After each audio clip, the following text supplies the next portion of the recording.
तुमचा जो काही गिर्यारोहणाचा एवढा मोठा अनुभव आहे, हे सगळं करताना गिर्यारोहणाचं प्रशिक्षण किती महत्वाचं आहे? आता कसं आहे माहितीये का, मुख्य म्हणजे गिर्यारोहणात आपल्याला काय हवं आहे हे जर नक्की माहिती असेल तर प्रशिक्षणाची किंमत मिळते. प्रशिक्षण हे तुम्हाला मी म्हणतो तसं कच्चं धान्य देतं. तर जेवण कसं शिजवायचं हे तुमच्या हातात असतं मोस्ट ऑफ द टाइम्स. म्हणजे तुम्हाला स्टेप कटिंग दाखवतात, पण त्या नक्की समोरच्या स्लोपवर करायची आहे ना, हा डिसिजन तुम्हाला घ्यायचा. पण त्या अर्थात कट्ट करता आले पाहिजे, त्यासाठी शिकलं पाहिजे. प्रशिक्षणाला कुठचाही पर्याय नाही. दुर्दैवाने आपल्या देशात असं आहे की ज्या प्रशिक्षण संस्था आहेत त्या एका लेवलला आल्यानंतर पुढचं काही शिकवत नाही. मी 88 साली जो बेसिक कोर्स केला होता त्याच्यात आणि आत्ता जो काही बेसिक कोर्स चालतो त्याच्यात सिलेबस वाईज फारसा फरक नाही. त्यामुळे जर तुम्हाला अपडेट ठेवायचं असेल तर आत्ता तरी परदेशात जाण्यापलीकडे तुमच्या हातात दुसरा पर्याय नाही. आणि मग तुम्हाला इंटरेस्ट किती आहे त्याच्यात याप्रमाणे ठरतं तुम्ही जाणार की नाही. मला प्रचंड इंटरेस्ट आहे, मला दुसरं काही येतच नाही, साधी गोष्ट आहे, हीच एक गोष्ट जमते. त्याच्यामुळे मी दर 3 वर्षांनी कुठच्या तरी आल्प्सच्या कोपऱ्यात आणि शक्यतो नवीन की मलाही नवीन प्रत्येक ट्रिपला काहीतरी बघायला मिळालं. शॅमनेला ऑब्व्हियसली मी 2दा गेलो, कारण व्हिक्टर सॉल्डरचा माझा मित्र तिथे राहतो आणि तो जगातल्या टॉप माउंटेनियर्स पैकी एक आहे आणि तो हायली अपडेटेड पर्सन आहे या क्षेत्रात. तर त्याच्यामुळे मी त्याच्याकडे 2दा गेलो. एरवी इटलीत एकदा गेलो, एकदा स्लोवेनियात गेलो, एकदा जर्मनीत गेलो, स्विस मध्ये थोडा फिरलो आणि युके मध्ये क्लाइम्बिंग केलं. तर युके मध्ये अर्थात डग स्कॉट आणि मार्टिन मोरांसारखी बाप लोक माझ्याबरोबर होती. अगेन सेम की बेसिकली फिजिकल ट्रेनिंग पेक्षा त्यावेळेला असं असतं की mental training is more important. ते ऍब्सॉर्ब करून ठेवा. बेसिक्स तुम्हाला माहिती आहे तरी तुम्ही तेच करता. How to develop on that it's all brain game. हा फिजिकल गेम नाही, it's not rock climbing. Mountaineering आणि रॉक क्लाइम्बिंग मध्ये हा मेजर फरक आहे. पर्टिक्युलरली आता आर्टिफिशियल स्पोर्ट्सला मिळाले उत्तम ऍक्टिव्हिटी, पण त्यात तुम्ही ब्रेनपेक्षा बॉडी जास्त वापरता. वेळेस माउंटेनियरिंग मध्ये बॉडीपेक्षा ब्रेन जास्त वापरला जातो, किंबहुना वापरला पाहिजे असं माझं मत आहे. कारण नाही तर पोर्ट्रेचर आणि तुमच्यात क्वालिटेटिव्हली काही फरक नसतो आणि ते बेटर असतात काही, कारण ते हिमालयातले असतात. तुम्ही कशाला जाता मग असं मी नेहमी विचारतो. कारण काय होतं, काही काही चॉईसेस घ्यायचे असतात, पर्टिक्युलरली अनएक्सप्लोर्ड भागात. कॅम्प कुठे लावू, पॉइंट एक्स पासून पॉइंट वायला कुठच्या मार्गाने जाऊ, म्हणजे काय पायवाट वगैरे नसते. अमुक प्रॉब्लेम आला तर तो सॉर्ट करायचा किंवा सॉल्व्ह करायचा बेस्ट पॉसिबल ऑप्शन कुठचा, हा समोरचा स्लोप अवलंबून होणार आहे की नाही. हे असे छोटे छोटे नॅगिंग प्रश्न असतात.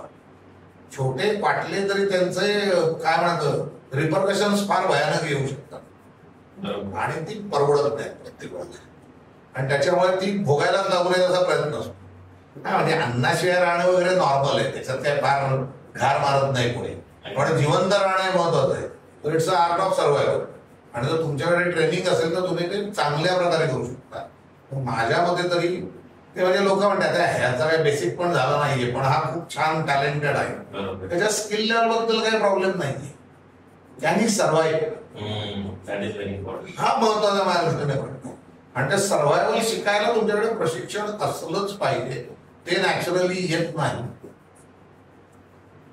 हे शिक्षणच असतं, ते घ्यावं लागतं.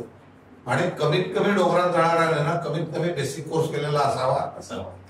सह्याद्रीत उपयोग पडतो का असं लोक मला प्रश्न विचारतात. हिमालयातला कोर्स आहे, नाही पडत. कोर्स म्हणून नाही पडत. म्हणजे त्यातला जर फिजिकल शिक्षणाचा भाग घेतला तर त्यातला 70% कोर्स निरुपयोगी आहे सह्याद्रीच्या. पहिला 30% फायद्याचा आहे. आणि तेवढंच त्याच्याहून चांगलं ट्रेनिंग आपण लोकली घेऊ शकतो. त्यामुळे तसा तो 100% निरुपयोगी आहे ट्रेनिंग या दृष्टीने. पण त्याच्यात तुम्ही जे आर्ट ऑफ सर्व्हायव्हल शिकता ती तुम्हाला डोंगरात माउंटन सेन्स वाढतो तुमचा कोर्सेस. आणि हा माउंटन सेन्स सर्व्हायव्हल करता सगळ्यात आवश्यक आणि ती तुम्हाला कोर्समधनं अतिशय रेडीली मिळते. एरवी ती तुमची तुम्हाला डेव्हलप करायला अनेक दशकं जावी लागतात आणि ते कोर्समध्ये एका महिन्यात येते. So it's a huge difference. आणि you enjoy your activity more once you are back. त्यामुळे नंतर मी सह्याद्रीत जातो की हिमालयात जातो हा प्रश्नच नाहीये की आल्प्समध्ये जातो की अँडीज मध्ये जातो. That is immaterial. मी सर्व्हायवलची आर्ट शिकलोय. That is the main thing की I should be educated about it. क्या बात आहे. खूप चांगल्या पद्धतीने सांगितलं. खरं तर हेच लोकांना अपेक्षित असतं आणि माझ्या मते याच्यापेक्षा खूप सोप्या पद्धतीने सांगणं अगदी बरोबर. सो माझा याच्याबरोबर अजून एक इंटरेस्टिंग प्रश्न आहे की छंद म्हणून गिर्यारोहण हे ठीक आहे, पण मग तुम्ही याचं व्यवसायात रूपांतरण का नाही केलं? आणि घरचा जो व्यवसाय होता तुमचा चाई कासळ, जो खूप फेमस ब्रँड आहे आज महाराष्ट्रामध्ये किंवा भारतामध्ये सुद्धा, तर घरच्या व्यवसायात का आणि गिर्यारोहणच व्यवसायात का नाही तुम्ही हे केलं? क्या बात आहे. हा खरंच खूप छान प्रश्न आहे. ह्याचं कारण थोडंसं विनोदी आणि थोडंसं गंभीर आहे. विनोदी अशासाठी की मला वडिलांनी सांगितलं होतं की तू, कारण त्यांना माहिती होतं हा मूर्ख आहे आणि हा डोंगरात गेल्याशिवाय काय स्वप्न पटणार नाही, वेळ आहे. तर त्यांनी मला, मी ज्या करिअर बद्दल 12वी नंतर त्यांच्याशी बोलायला बसलो ना, त्या डायनिंग टेबलवरच आम्ही बोलत होतो. एक 3 वाक्यात वगैरे माझ्या करिअरचा सगळा निपटारा झालेला होता. म्हणजे मी त्यांना विचारलं की बाबा मी पुढे काय केलं तर ते उपयोगी ठरेल, कारण ऑब्विसली ते वडील आहेत. तर बाबाने मला सांगितलं थांब, हा निर्णय तुझा आहे, तू घ्यायचा, तुला सगळं माहिती. माझ्यातर्फे काय सांगायचं ते म्हणाले मी सांगतो. मग मी एकदम असे कान लावून वगैरे ऐकायला थोडं ते, तू वयाचा 25 होईपर्यंत मी तुला विचारणार नाही व्हाय. ज्या दिवशी तू 25 होशील त्याच्यानंतर तू विचारायचं नाही व्हाय, का. बघायला तर एकच वाक्य आहे, विचार केला तर माझा अख्खा करिअर ग्राफ त्या दिवशी तयार होता की 25वी पर्यंत बीपीटी होणार आहे, म्हणजे बाबा पैसे टाका, आणि 25 नंतर हे एटीएम मशीन बंद होणार आहे, त्या स्वतः कमवायला हवे. सो त्याची तयारी आत्तापासून करायला. हे सगळं माझं आधीपासून मला माहिती होतं. आता त्यातला जो प्रश्न आहे की याचा मी व्यवसाय का नाही केला आणि घरच्या म्हणजे पारंपरिक व्यवसायात का गेला, त्याचं कारण असं आहे की तेव्हा म्हणजे ही गोष्ट साधारणतः 90च्या सुरुवातीची आहे, 90 सालच्या, 92 ते 95 या फेज मधली गोष्ट आहे. 96 साली मी घरच्या धंद्यात घुसलो. तेव्हा मी पैसे कमवायला, कारण किती बीपीटी म्हटलं तरी आपल्याला एक लाज असते ना थोडीशी, सगळेच पैसे काय बाबांकडनं घ्यायचे. म्हणून मी त्यावेळेला नव्याने उदयाला आलेल्या सगळ्या या आउटडोअर कंपनीज आहेत जे आउटडोअर डेव्हलपमेंट प्रोग्राम चालवतात, आजही काम करतात आणि चांगलं काम करतात. ते वसंत लिमाईनचे हाय प्लेसेस असेल, डॉक्टर चितळे आणि चालो जोशीची हिल्स अँड ट्रेल्स असेल, किंवा मिलिंद भिडेची असेल, असं कंट्री साईड, अशा वेगवेगळ्या लोकांबरोबर मी चक्क काम करून पैसे मिळवायचो आणि ते पैसे परत माझ्या ऍक्टिव्हिटीसाठी खर्च करायचो. आणि त्या प्रत्येकाचं मी बघत होतो की छान लाईफस्टाईल आहे, दे आर अर्निंग वेल, म्हणजे हे आपल्याला चालू शकेल असं कुठेतरी बॅक ऑफ द माइंड होतच माझ्या, की घरच्या धंद्यातच जायला पाहिजे असं काही नाही. जेव्हा ती वेळ आली की आता मला माझी करिअर सुरू करायची आहे फुल टाइम, तेव्हा मी चक्क या लोकांचे ऍडवाइस घेतले. आणि सगळे मित्रच होते, ज्येष्ठ असले, बरोबर, मित्राशी खरं होतं. Everybody was willing that I continue in outdoors. पण मला मिलिंद भिडेने अतिशय उत्तम सांगितलं. त्याच्यात आज कदाचित ते लक्षातही नसेल आढायला, कारण ही गोष्ट 1995 साली. तो मला म्हणाला राजेश, तुझं जे पॅशन आहे ना ते बघता तू या बिझनेसमध्ये येऊ नयेस. तू आलास तर मी तुझं स्वागत करीन, दोन्हीत बसतो, म्हणणंसही येऊ नकोस. म्हटलं का? असं तू कॉन्ट्रॅडिक्टरीच बोलतोय, सेल्फ कॉन्ट्रॅडिक्ट. मला असं आहे, तुझ्यासारखा माणूस कामाला मिळाला तर आवाज आहे, पण तुझ्याकडे बघता तू न आलेलं उत्तम. म्हटलं का रे? कोणाला एक लक्षात ठेव, एकदा तू एक प्रोफेशनल म्हणून घेतलंस ना, तुझ्या क्लायंटला जिथे जायचंय तिकडे तुला जायला लागेल. आणि तुला जे आहे की काहीतरी नवीन करायचं, काहीतरी शोधायचं, ह्याला म्हणतो गिराईक नाही, हे तुझं तुला करायचंय. तिथे क्लायंट नाही, मग मी ते माझ्या बॅनर खाली लॉस मध्ये कसं करणार ना, तिथे धंदा म्हटल्यावर प्रॉफिट पाहिजे.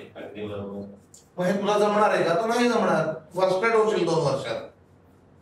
आणि म्हणाला दिस इज हाय टाइम, तू 25 आहेस, तू ऑलरेडी तुझ्या करिअरला सुरुवात तेव्हा करायला हवी होतीस, तू ऑलरेडी लेट केलायस, त्या लवकर काय ते निवड. इथे आलास तर डोंगरात सतत जायला मिळेल, पण रुटीन मध्ये जायला मिळेल. तिथे गेलास तर कदाचित कमी वेळात असेल, पण तुला पाहिजे तेवढं आणि तिथे जाशील.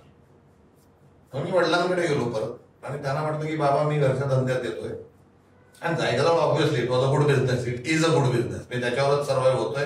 माझे सगळे छंद त्याच्याच जीवावर चालले. तर फक्त एकच गोष्ट होती की म्हटलं मला 1.5 महिना सुट्टी लागणार दरवर्षी. धंद्यात जनरली असं कोणी करत नाही, नाही करत नाही, बोलतात पण करत नाही, उलट आहे. मी डायरेक्टली हे सांगून धंद्याला जॉईन झालोय. आणि rather commercially at a loss in the beginning by the way. तेव्हा मी ऑन अन ॲव्हरेज बाहेर होई म्हणून अर्धा महिना काम करून साधारणतः 8,000 ते 9,000 रुपये कमवत होतो त्या काळात. आणि माझ्या धंद्यात माझा पहिला पगार 3,000 रुपये होता 30 दिवस काम. So I was at loss to be very fine. पण मला बाबांनी हेच समजावलं की दिस इज युअर बिगिनिंग. माझा अख्ख्या कंपनीत 4% शेअर होता when I entered my on business. Today I stand at 40. आणि उत्तम पैसे मिळतात. उत्तम म्हणजे माझ्या गरजेपुरते पुरेसे पैसे मिळतात. मी मर्सिडीजने फिरत नाही त्याचं मला दुःख नाही, पण मी दरवर्षी आजही 1.5 महिना हिमालयात जाऊ शकतो. आय डोंट बिलीव्ह या सुखाची बरोबरी दुसरं काही मला करून देऊ शकतो. So I am happy with my choice. Thanks to all my senior friends.